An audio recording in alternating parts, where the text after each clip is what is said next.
네, 안녕하세요. 인공지능으로 영화를 만들고 있는 이진호라고 합니다. 인공지능과 문화 다양성이 어떠한 면에서 관련이 있고, 뭐 그 부분에서 우리가 생각해야 되는 부분이 어떤 부분이 있을지 창작자 관점, 또 그리고 영화 감독의 관점에서 오늘 한번 이야기를 제가 잠시나마 제 사견을 더해서 말씀드려 보겠습니다.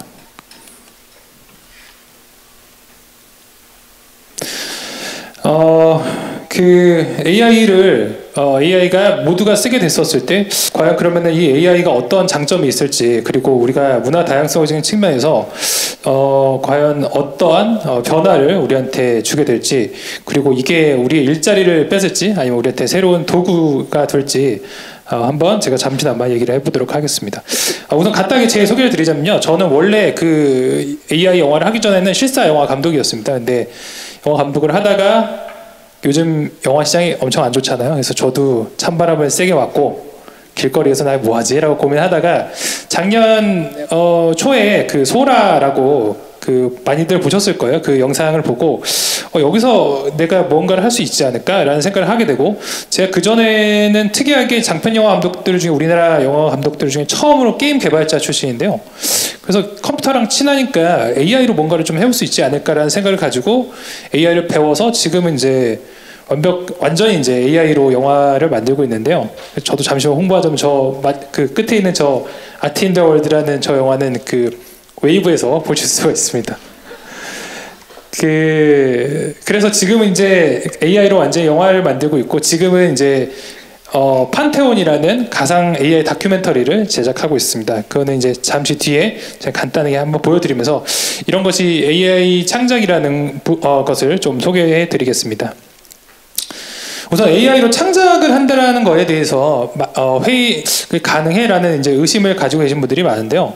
근데 한번 그러면 개념적으로 그럼 창작이라는 것이 무엇이냐에 대해서, 창의성이라는 것이 무엇이냐에 대해서 한번 생각을 해보자면, 많은 전문가들이 창의성이란 완전히 다른 두 개념을 연결짓는 게 창의성이라고도 얘기를 많이 하세요.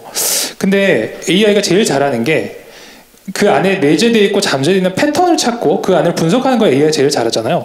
그러면은 반대로 AI는 가장 멀리 있는 두 개념을 찾을 수가 있는 거예요. 그래서 그 두 개념을 잇는 게 AI가 어떻게 보면 굉장히 잘할 수 있는 일이고, 저는 AI의 창의성 있고 창작을 굉장히 잘한다는 부분을 작년부터 크게 느끼고 있는데요. 그래서 오히려 저는 이제 처음에는 굉장히 창의성 있는 결과물들을 내어줬을 때 신기했지만, 지금은 굉장히 적응이 돼서 오히려 얘한테 너 이거밖에 더 못해, 더 뭔가 생각해봐라고 계속 혼내기도 하고 체근하기도 하면서 작업을 하고 있습니다. 그래서 저는 개인적으로 창의성이라는 것이 정말 우리가 완전히 다른 두 개념이 있는 거라고 한다면, 과연 그런 관점에서 생각을 해본다면 이미 AI는 굉장히 창의적인 일을 하고 있다라고 저는 개인적으로 생각을 하고 작업을 하고 있습니다. 그러면은 영화라는 부분에 있어서 AI 영화가 무엇이냐, 저는 크게 보면 두 가지의 갈래로 나눌 수 있다고 생각하는데요. 첫 번째는 지금 우리가 만들어지고 있는 그런 영화들에 AI를 더하는 거죠. 일종의 하이브리드 영화처럼 뭐 시나리오를 쓰는데도 AI를 넣을 수도 있고, 아니면은 어떤 CG를 할 때 AI를 넣을 수도 있고, 이렇게 하이브리드 형식으로 AI 영화를 만드는 영화가 있을 거고, 또 반대로는 100% 완전히 생성형 AI로 만든 영화가 있을 겁니다. 거기에는 뭐 시나리오를 쓸 때, 그리고 이미지를 생성할 때, 그리고 음악을 작곡할 때, 이렇게 모든 전 분야에 있어서 AI를 활용해서 영화를 만들기도 하는데요. 지금 제가 만들고 있는 작품을 간단히 보여드리겠습니다. 이거는 아주 짧게, 2분 짧게 보여드리는데요. 이거는 이제 가상 다큐멘터리고 그리스 신화를 배경으로 한 가상 다큐멘터리입니다. 지금 보신 이 작품이 100% 완전히 생성형 영상으로, 이미지로 만든 작품입니다. 그래서 이거를 어떻게 만드는지 간단하게 제가 소개를 해드리겠습니다. 먼저 AI랑 소통하기 위해서는 그 프롬프트라고 AI와 소통하는 일종의 명령어가 필요한데요. 여기에는 어느 정도 규칙이 있습니다. 처음에는 뭐 예를 들면 이미지를 만들 때 처음에는 가장 중요한 걸 넣고 그 다음에 뭘 넣고 이런 게 있는데, 그걸 매번 저희가 생각을 해서 만들기엔 굉장히 시간이 오래 걸리고, 그거는 또 AI적이지 않기 때문에 저희는 먼저 GPT한테 우리는 이런 방식으로 프롬프트 써주길 원해라고 먼저 교육을 시키고, 그리고 이제 이 친구는 이제 소통을 합니다. 예를 들어서 제우스 신전에 의자에 앉아있는 제우스를 만들어줘라고 하면은 프롬프트를 만들어줘요. 그러면 저희가 그걸 가지고 저렇게 프롬프트를 미드전이라고 하는 그런 인공지능 생성형 인공지능 이미지 생성 AI에다 집어넣으면은 저런 식으로 이제 이미지를 만들어주죠. 이제 그걸 가지고 또 저희가 뭐 런웨이 같은 그런 동영상 생성 AI에다가 집어넣으면은 또 그걸 가지고 저희가 또 뭐 의자에 일어나게 해줘, 혹은 또 뭐 슬픈 표정을 지어줘라고 하면 거기에 맞춰서 영상을 생성하게 되고요. 그리고 그 다음에 여기에 이제 음악이라든지 아니면은 대사 이런 것들, 사운드 관련된 것들을 저희가 또 생성을 한 다음에 편집해서 이 모든 것을 엮어가지고 하나의 작품으로 만드는 그런 과정으로 저희가 작품을 만들고 있습니다.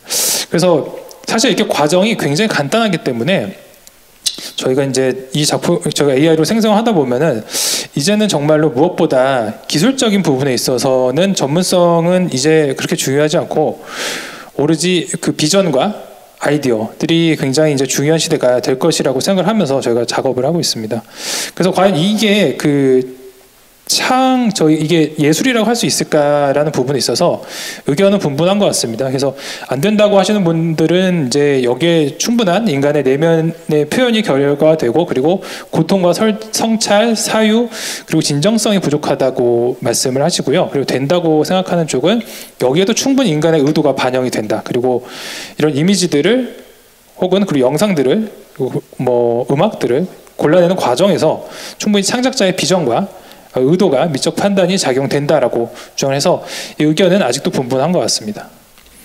그래서 이것이 창작자의 관점에서 어떤 변화가 있을까라고 생각을 해보면, 우선 가장 큰 거는 AI로 만드는 거는 그 커다란 그런 큰 대규모의 자본이 들어가지 않는다는 게 가장 큰 차이인 것 같습니다. 그전하고 예전에는 뭐 영화를 한 편 찍는다든지, 우리가 뭐 간단히 브이로그 찍는 게 아니라고 하면 영상으로 스토리텔링 영상을 찍는다고 했었을 땐 거대 자본이 필요했는데, 이젠 더 이상 그럴 필요가 없이 자기 자신만의 이야기를 만들 수가 있고요. 그리고 두 번째는 우리가 한국에서 한국이라는 공간, 그리고 한국의 자본, 한국의 배우, 한국이라는 땅에서 한국 스태프들과 영상을 찍고 영화를 찍어야 됐다고 한다면, 이제는 그 물리적인 공간의 제약성이 이제 사라지게 되는 거죠. 그래서 아까 보셨던 것처럼 과연 제가 그 한국에서 시나리오 썼다면 그리스 신화와 관련된 거를 썼을 수가 없잖아요. 근데 이제 그리스 신화라든지 아니면 판타지 혹은 SF 다양한